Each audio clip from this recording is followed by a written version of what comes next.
घोटाळा झाला त्या मंत्र्याला तुम्ही असताना तुमच्या आघाडीमध्ये कसं गेलं याचा असताना खुलासा करा, याचा खुलासा करा.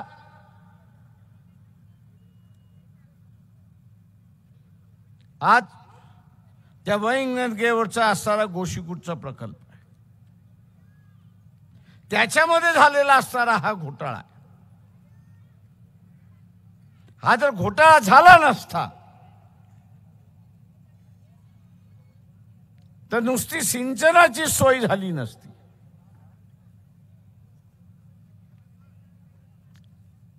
नुसती सिंचनाची सोय झाली नसती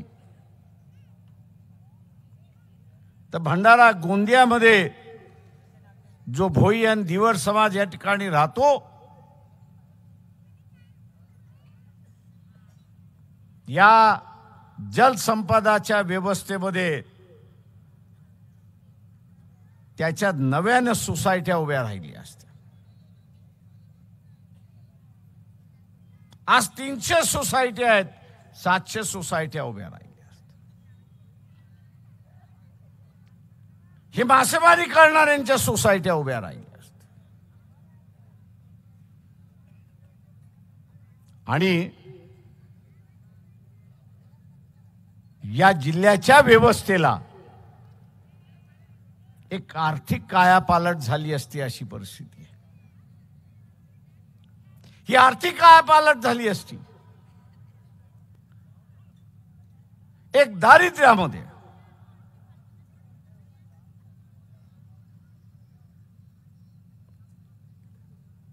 कसं बसं आपलं असणारं जीवन जगतोय अशा असणाऱ्या समूहाला शासनाने एक नवं जीवदान दिलं असतं आणि आर्थिक प्रगतीला लावलं असतं, हे आपण लक्षात घ्या. पण हे व्यापारी सरकार आहे, हे नफा तोटा बघणारं असणारं सरकार आहे. ज्या समूहाचा व्यवसाय होता, भोई दिवर समाजाचा असणारा हा व्यवसाय त्याच्याकडे राहणार नाही म्हणून मध्यंतरी तलाव जी आहेत खाजगीकरणाला विकायला सुरुवात केली, ऑक्शनमध्ये विकायला सुरुवात केली, लिलाव करायला त्या ठिकाणी सुरुवात केली.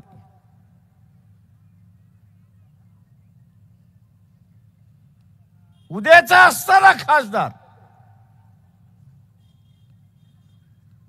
हा निवडून देताना आपण पाहिलं पाहिजे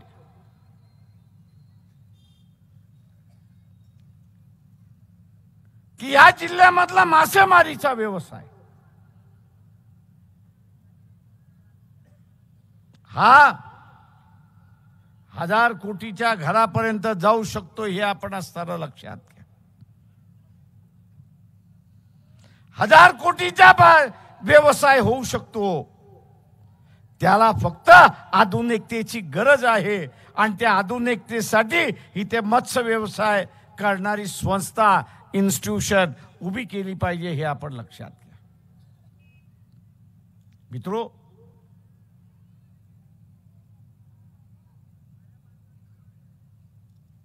एकाचा व्यवसाय काढायचा, दुसऱ्याच्या हातामध्ये द्यायचा आणि त्याला पुन्हा बर्बाद करायचं, अशा रीतीचं जे धोरण या शासनाचं चाललेलं आहे हे थांबवायचं असेल तर शासनामध्ये बसलेला RSS BJP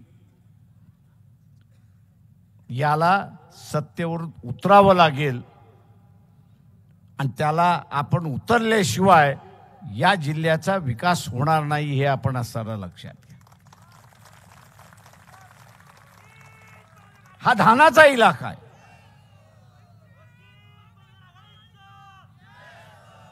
हा धानाचा इलाका आहे.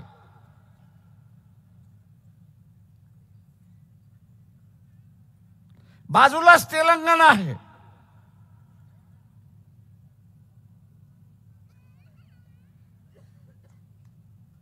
त्या तेलंगणामध्ये तेलंगणा सरकारने दिलेल्या हमी भावाला किंवा छत्तीसगड आहे, छत्तीसगड मध्ये छत्तीसगड सरकारने दिलेला हमी भाव, तिथलं सरकार धान विकत घेऊ शकतं, तिथलं सरकार धान विकत घेऊ शकतं. तर मग महाराष्ट्राचं सरकार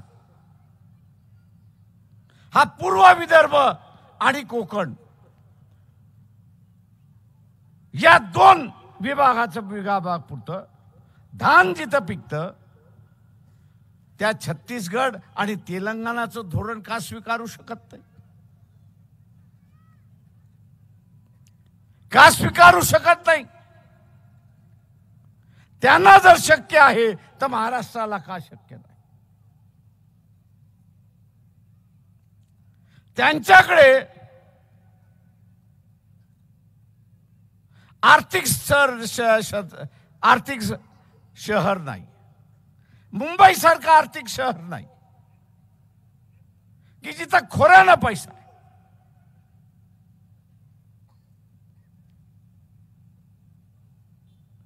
महाराष्ट्राच्या तिजोरीमध्ये खोऱ्यानं पैसा आहे. ती अवस्था छत्तीसगडची नाही, ती अवस्था तेलंगणाची नाही. आणि त्या राज्यांना शक्य होत आहे, महाराष्ट्राला का शक्य होत नाही? आणि इथे नेमका जिव्हाळ्याचा प्रश्न उपस्थित राहतो, बांधिलकीचा प्रश्न उपस्थित राहतो. तुम्ही ज्याला निवडून दिलंय, तुम्ही ज्याला निवडून दिलंय त्याची बांधिलकी इथल्या कास्तकाराशी आहे की त्याची बांधिलकी इथल्या साऱ्या राईस मिल ओनरची आहे? हा सगळ्यात महत्वाचा प्रश्न आहे. त्याची बांधिलकी, निवडून दिलेल्या माणसाची बांधिलकी ही जर कास्तकाराची असती तर त्यांनी छत्तीसगड आणि तेलंगणा सारखा भाव इथल्या असणाऱ्या धानाला दिला असता आणि त्यालाही एक हमी त्या ठिकाणी दिली असती. परंतु यांची बांधिलकी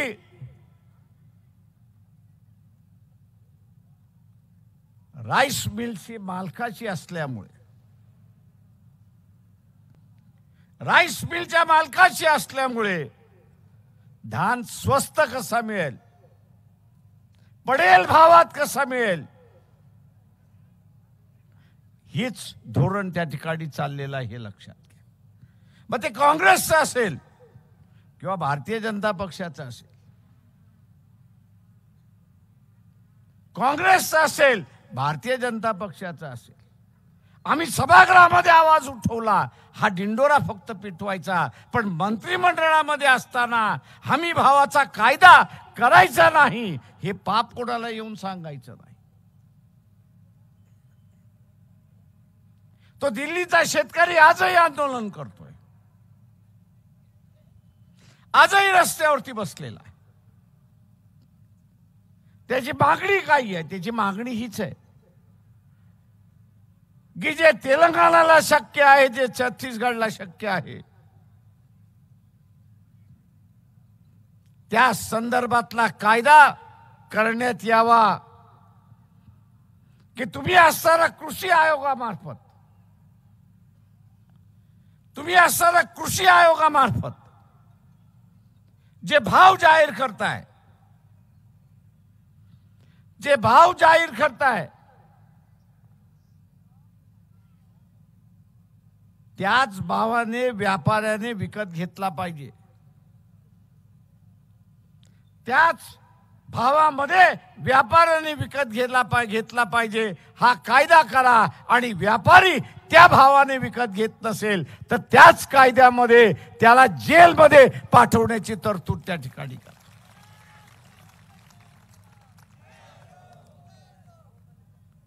त्याला जेलमध्ये पाठवण्याची तरतूद करा. व्यापारी मला भेटतात आणि सांगतात, प्रकाशराव तुम्ही आम्हाला कशाला जेलमध्ये पाठवताय? कायदा झाला तर आम्ही अंमल करू, आम्हाला व्यापार करायचा आहे.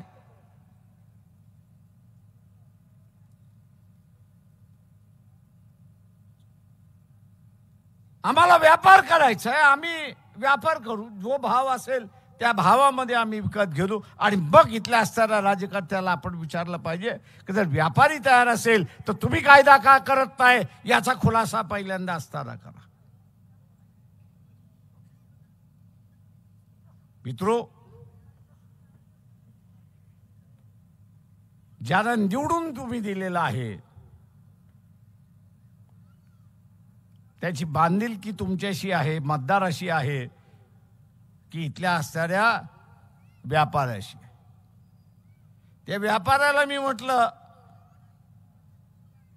भलं तुम्ही माझ्यासमोर म्हणताय की कायदा करा, आम्ही असणारा अंमलबजावणी करू, पण म्हटलं मी तुम्हाला असणारा विचारतो, इलेक्शनमध्ये तुम्ही निवडून आलेल्याला मदत केली की नाही एवढं सांगा. ते म्हटले मदत कशाला, हिस्सेदारी मागतो, आम्ही हिस्साही देऊन टाकतो. आता निवडून गेलेल्या माणसाला हिस्सा मिळणार असेल, लुटीमधला हिस्सा मिळणार असेल, तो कायदा कशाला करेल? त्याला बसल्या बसल्या लूट मिळते, त्याला बसल्या बसल्या लूट मिळते. आणि बसल्या बसल्या लूट मिळत असल्यामुळे तो कायदा करत नाही अशी असणारी परिस्थिती आहे. अशा असणाऱ्या निवडून दिलेल्या उमेदवाराला आपण बदलला पाहिजे.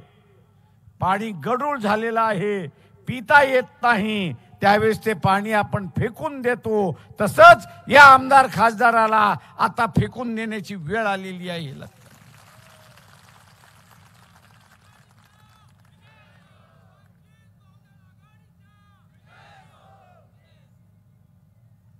रेखाताईंनी पत्रकारांचा उल्लेख केला. ते आम्हाला एकच प्रश्न विचारतात, तुम्ही किती जागा मागितल्या? मी त्यांना असताना म्हणत असतो की तुम्ही पोलीस खात्याचं काम करताय का हे पहिल्यांदा सांगा.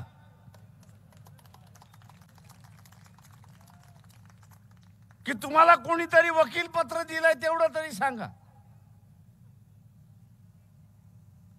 काय चाललंय या बातम्या तुम्हाला द्यायच्या, काय चाललं त्याच्या बातम्या देत नाहीयेत.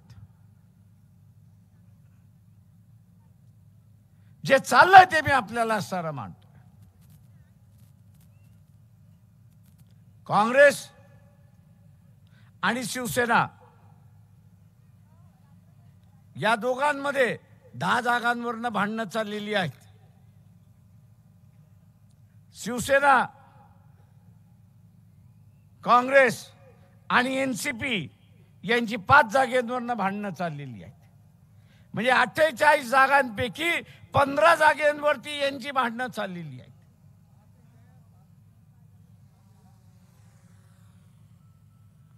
पंधरा जागेंवरती भांडणं चाललेली आहेत.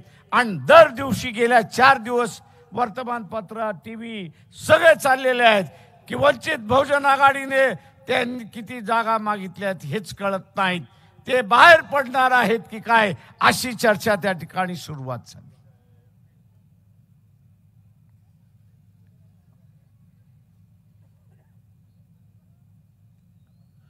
मी आपल्याला असं सांगतो की आम्ही अजून बाहेर पडण्याचा निर्णय घेतलेला नाही. आमच्याशी चर्चा कधी सुरुवात होईल, त्यांची भांडणं संपल्यानंतर. आता त्यांचीच भांडणं सुरुवात नाही झाली तर आमच्याशी चर्चा काय होणार आहे?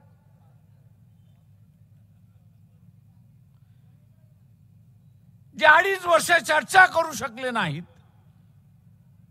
आणि 48 जागा वाटू शकले नाहीत, त्यांना आम्ही असताना म्हणतोय की 12 मार्चला ते 16 मार्च पर्यंत आचारसंहिता चालू आहे. 12 मार्च पासून किंवा 16 मार्च पर्यंत या दरम्यान आचारसंहिता चालू होईल. आजची तारीख काय? किती दिवस शिल्लक राहिले? आता यांचं भांडण मिटलं नाही तर मग काय?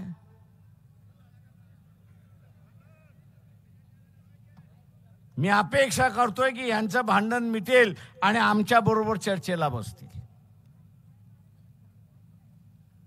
यांचं भांडण मिटलं नाही तरी हे वर्तमानपत्रातून सांगतात की आम्ही वंचितला बोलवले ना, आम्ही जातो, त्यांनी दिलेली कॉफी पितो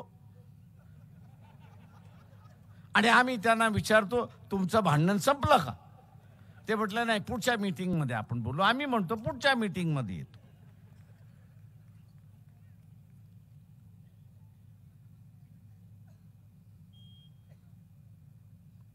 आणि म्हणून मित्रो,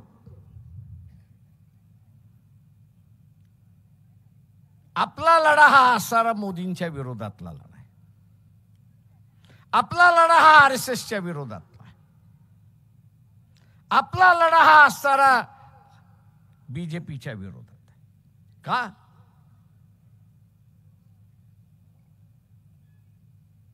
ते आता काही नवीन स्लोगन निघालेलं आहे ना मोदीचं. काय स्लोगन आहे?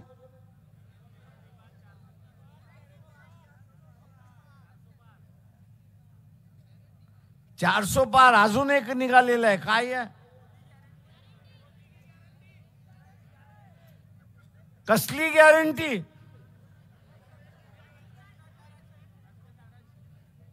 मोदीची गॅरंटी एक त्यांनी केली. मी इथल्या असणाऱ्या सनातन हिंदूवाल्यांना विचारतोय, तुम्हाला लाजा वाटल्या पाहिजेत.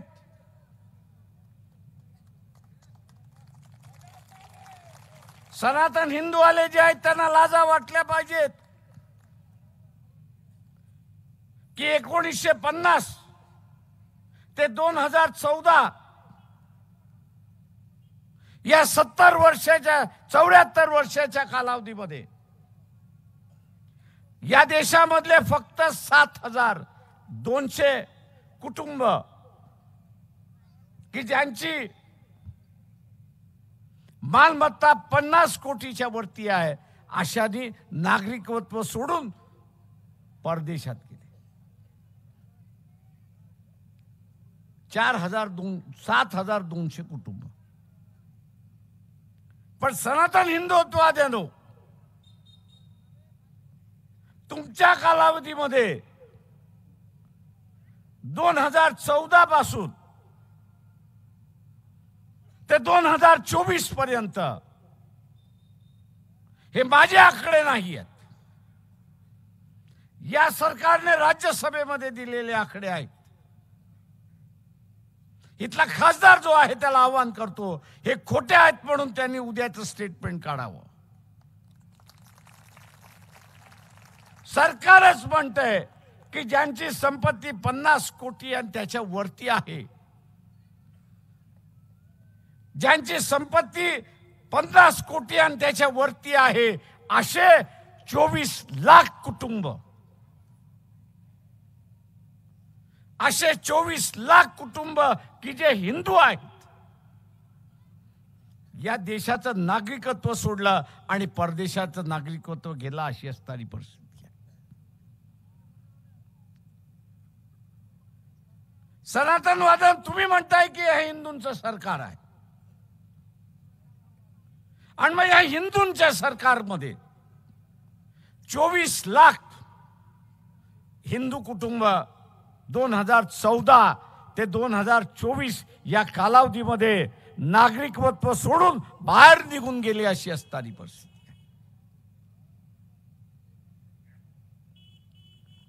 तुम्हाला ह्याच्याबद्दल लाल शरम वाटत नाही? कुठच्या तोंडाने आणि ताटपाण्याने भारतीय जनता पक्षाला मत द्या म्हणून तुम्ही सांगणार? मी इथल्या व्यापाऱ्यांना सांगतोय आणि आगाह करतोय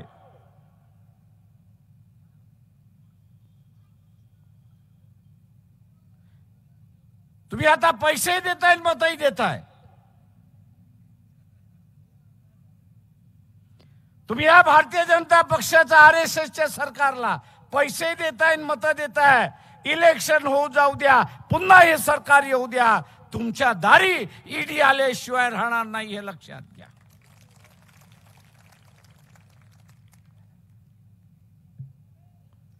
जे 24 लाख कुटुंब गेली,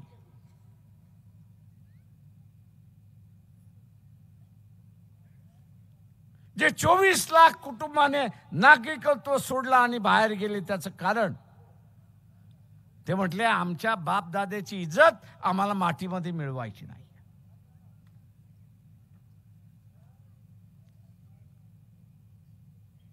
आमची बापदाद्याची इज्जत जी आहे ती मातीमध्ये मिळवायची नाही. ही कमवलेली इज्जत आमची जशीच्या तशी राहिली पाहिजे म्हणून आम्ही नागरिकत्व सोडून चाललो. इथल्या व्यापारी वर्गाला मी असताना विचारतोय, उद्या तुमच्या दारामध्ये ईडी आली तर माझं आव्हान आहे, कृपा करून आत्महत्या करू नका, त्याला फेस करा. आणि उद्याची ईडी तुमच्या दारामध्ये यायची नसेल तर येणाऱ्या लोकसभेमध्ये भारतीय जनता पक्ष RSSच्या सरकारच्या विरोधी मतदान द्या, तरच ईडी तुमच्या दारावरती येणारी थांबणार.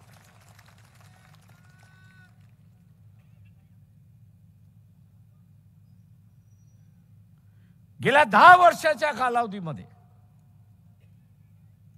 5 ते 7 लाख लोकांवरती असताना ईडीच्या धाडी पडलेल्या आहेत. आपल्या पुढे फक्त राजकीय लोकांच्या नावं येतात, याच्या झालं त्याच्या झालं, पण जो उद्योजक आहे त्याच्या घरावरती धाडी पडल्या त्याच्या आपल्याला बातम्या येत नाही.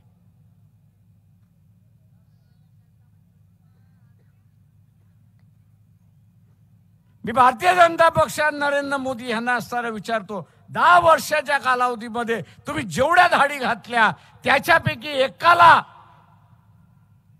पुरावा सादर करून कोर्टाने शिक्षा दिली आहे असं एक तरी उदाहरण तुम्ही त्या ठिकाणी असताना दाखवा. एक उदाहरण तुम्ही असताना दाखवा. याला एक काही उदाहरण दाखवता येणार नाहीये. ज्या गोष्टीत आणीबाणी आम्ही असताना जी म्हणतोय, या धाडीची असणारी आणीबाणी आहे. भीतीचं असणारं वातावरण त्या ठिकाणी निर्माण केलेलं आहे. तुम्ही मोदीच्या विरोधात म्हटला तर आतमध्ये, अरे लेखा तू पंतप्रधान झालास कशाला? तुला काय मी बोलवलं नव्हतं?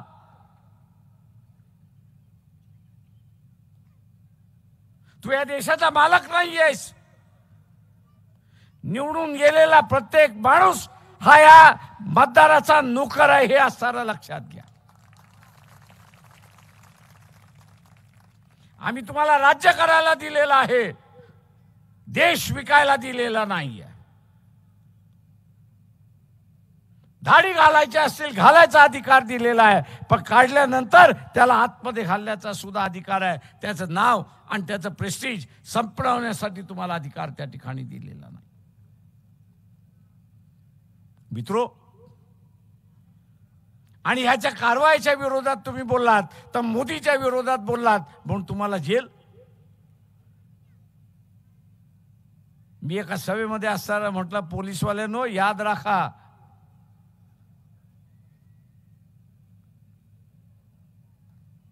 ज्याला आतमध्ये घालण्याचा अधिकार नाही त्याला तुम्ही जर आतमध्ये घातलाय आणि उद्याची सत्ता पलट झाली तर तुम्हाला वाचवायला कोणी येणार नाही, एवढं लक्षात घ्या.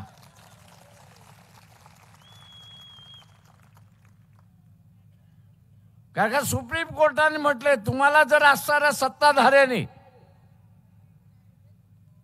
सुप्रीम कोर्टाने सांगितलंय की तुम्हाला असणाऱ्या सत्ताधाऱ्याने चुकीचं काम करायला लावलं असेल तर फाईलवरती नोंद करा की हे चुकीचं काम करायला लावलेलं आहे, मी त्याच्याशी सहमत नाही, परंतु हुकमेचा ताबेदार आहे अधिकारी आहे, अंमल करावं लागतं आणि म्हणून मी असताना अंमल केला, ती नोट केली असेल तर तुमची सुटका आहे, नसेल तर कोर्टाने म्हटलंय तुम्हाला जेलमध्ये जावं लागेल, एवढं असताना लक्षात घ्या. आणि म्हणून मित्रो, हा संघर्षाचा काळ आहे असं मी त्या ठिकाणी मानतो.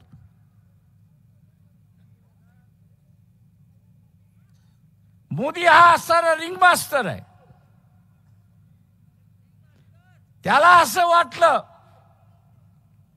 की हे एकत्र येऊन मी जिंकू शकतो, तर हे एकत्र येतील. मोदीला असं वाटलं की हे वेगळे राहिले पाहिजेत तर मी जिंकतो, तर हे वेगळे होतील अशी असणारी परिस्थिती आहे. धमक नाही आणि हिंमत नाही अशी असणारी परिस्थिती आहे. आणि म्हणून मित्रो, मी जाता जाता आपल्याला एवढंच सांगणार आहे की हा लढा आपल्यालाच लढावा लागणार आहे. आणि म्हणून हा लढा यशस्वी करायचा असेल तर फुले शाहू आंबेडकर या चळवळीचा असणारा जो बेनिफिशरी आहे, जो लाभार्थी आहे, हा डॉक्टर झालेला, इंजिनियर झालेला, व्यवसायामध्ये लागलेला किंवा सरकारी नोकऱ्यांमध्ये लागलेला, या सगळ्यांना माझं असणारं आव्हान आहे की उद्याची असणारी ही व्यवस्था, उद्याची असणारी ही व्यवस्था आपल्याला टिकवायची असेल,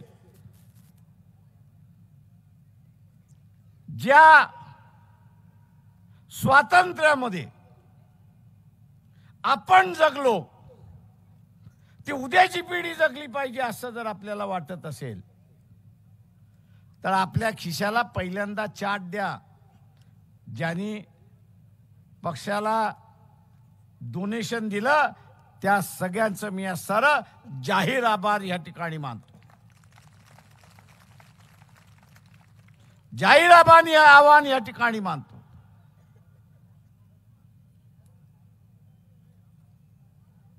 आणि या सगळ्या लाभार्थ्यांना आवाहन करतो की त्यांनी या इलेक्शन फक्त उमेदवार आणि पक्ष लढेल एवढाच पुरता मर्यादित नाही. तुम्ही जे लाभार्थी आहात याचं कारण की तुमच्या वाडवडिलांनी त्याग केला, लढा केला आणि मिळवलं. तुम्हाला आता जतन करायचं आहे. बाबासाहेब जे म्हणाले होते की मी रथ इथपर्यंत आणलेला आहे, तुम्हाला पुढे घेऊन जाता येत नसेल तरी चालेल, पण हा मागे जाणार नाही हे असताना लक्षात घ्या. आणि म्हणून हा जो लाभार्थी आहे, या लाभार्थ्याला माझं असणारं आव्हान आहात की तुम्ही असणारा या संविधानातले पहिले लाभार्थी आहात. आणि म्हणून या निवडणुकीमध्ये या प्रत्येक लाभार्थ्याने 10,000 रुपये खर्च केले पाहिजेत हे त्यांनी लक्षात घेतलं पाहिजे. त्यांनी 10,000 रुपये खर्च केले पाहिजेत. उद्या बिर्ला देईल, टाटा देईल किंवा इथला असणारा अडाणी सुद्धा देईल. टाटानी दिलं, बिर्लानी दिलं, अडाणी दिलं, आम्ही त्यांचे गुलाम झालो. आम्हाला तुमची भाषा बोलता येणार नाही, आम्हाला त्यांचीच भाषा बोलावी लागेल. आम्हाला त्यांचीच भाषा त्या ठिकाणी बोलावी लागेल.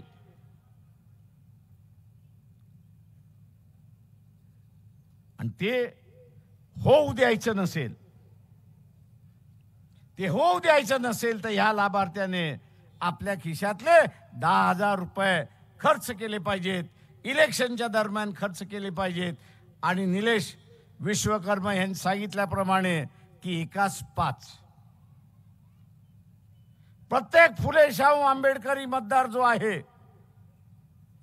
या प्रत्येक फुले शाहू आंबेडकरी मतदाराने 5 मतं आपल्या बरोबर जमा केले पाहिजेत, गोळा केले पाहिजेत आणि हा लाभार्थ्यांचा असणारा जो 10,000चा हिस्सा आहे तो त्याच्यासाठी खर्च होईल अशी अपेक्षा मी या लाभार्थ्यांकडून त्या ठिकाणी बाळगतो. मित्रो, हा राजकीय लढा नाहीये, हा सत्तेचा लढा नाहीये, हा लढा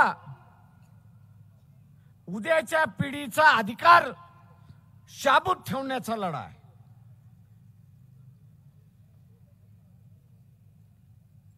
सनातनाचं म्हणणं आपण ऐकतोय की आम्हाला मनुस्मृतीचं राज्य पाहिजे आणि आम्ही असणारं म्हणतोय की आम्हाला फुले शाहू आंबेडकरवाद्यांचं असणारं राज्य पाहिजे.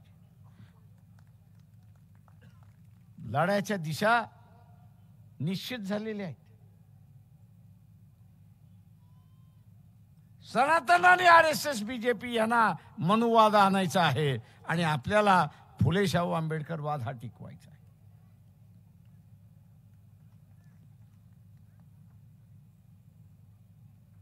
हा लढा या दिशेने चाललेला आहे आणि म्हणून माझं आव्हान आहे, जे जे स्वतःला असणारा फुले शाहू आंबेडकरवादी म्हणतात, विजय आपल्या बाजूने खेचायचा असेल तर या लढाईमध्ये उतरलं पाहिजे हे आपण असणारा लक्षात घ्या. विजय मिळवायचा असेल आणि उद्याच्या असणाऱ्या पिढीला जे आरक्षण आहे ते मिळालं पाहिजे, शिक्षण हे मिळालं पाहिजे, नोकऱ्या या मिळाल्या पाहिजेत, या देशाच्या आर्थिक व्यवस्थेमध्ये त्याचा हिस्सा पाहिजे. हे जर आपल्याला टिकवायचं असेल तर या लढ्यामध्ये उतरावंच लागेल हे आपण लक्षात घ्या. हा मी मगाशी जसं म्हटलं की जो उमेदवार येईल किंवा पक्ष आहे त्यांचा सत्तेचा लढा नाही, तर हा अधिकार टिकवण्याचा लढा आहे हे आपण असताना लक्षात घ्या. आणि म्हणून मतदान हे महत्वाचं आहे. मतदान हे महत्वाचं आहे. हा लढा मतदानातून त्या ठिकाणी लढला जाणार आहे. आणि म्हणून मगाशी मी म्हणालो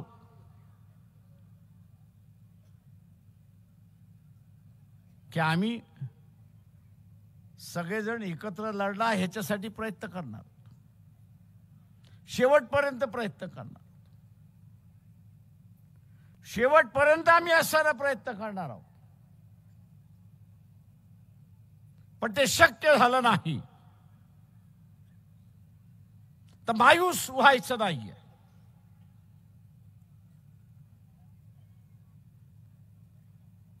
ताकद गळल्यासारखं व्हायचं नाहीये. ज्यांना आपण बरोबर घेतोय,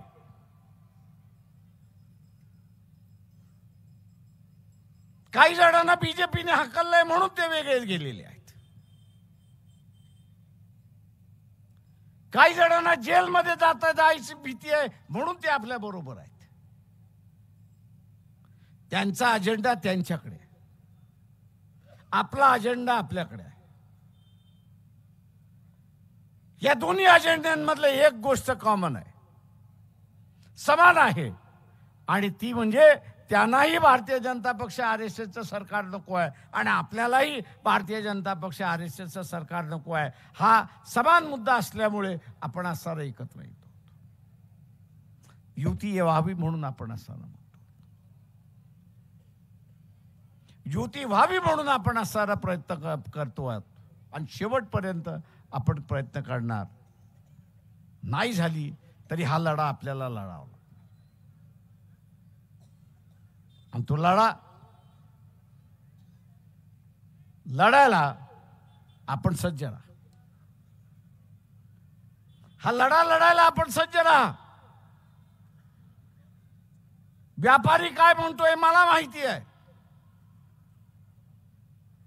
मी माझं बोललेलो नाही, तोच मला असणारा सांगतो की एखाद्या वाघाला माणसाचं रक्त लागलं की तो जनावराची शिकार करत नाही तर तो माणसाची शिकार करतो, अशी असणारी परिस्थिती आहे. तो जनावराची शिकार करत नाही, माणसाची शिकार करतो. त्याच पद्धतीने तू असताना म्हणतोय की नरेंद्र मोदी आणि बीजेपी यांच्या सरकारला भीती, रेड आणि दहशत याचा चटका बसलेला आहे. आणि ते वापरल्याशिवाय राहणार नाहीत. ते आमच्यावरती सुद्धा वापरतील आणि म्हणून आम्ही सुद्धा ह्यांच्या विरोधात जाणार आहोत. ज्याला सायलेंट वेव्ह आपण असं म्हणतोय. लोकांच्या मनामध्ये आहे, धाड पडून बोलत नाही. आपण फकीर असल्यामुळे धाड पडण्याचा प्रश्न नाही, म्हणून उघड आपण टीका करतोय अशी असणारी परिस्थिती आहे. आणि म्हणून उद्याची परिस्थिती काही झाली तरी आपण खूनगाठ या ठिकाणी बांधली पाहिजे की भंडारा गोंदिया मतदारसंघामध्ये, गडचिरोली मतदारसंघामध्ये, चंद्रपूरच्या मतदारसंघामध्ये, रामटेकच्या मतदारसंघामध्ये, नागपूरच्या मतदारसंघामध्ये भारतीय जनता पक्ष RSSचा उमेदवार उडून येणार नाही, निवडून येणार नाही याची दक्षता आम्ही घेणार आहोत.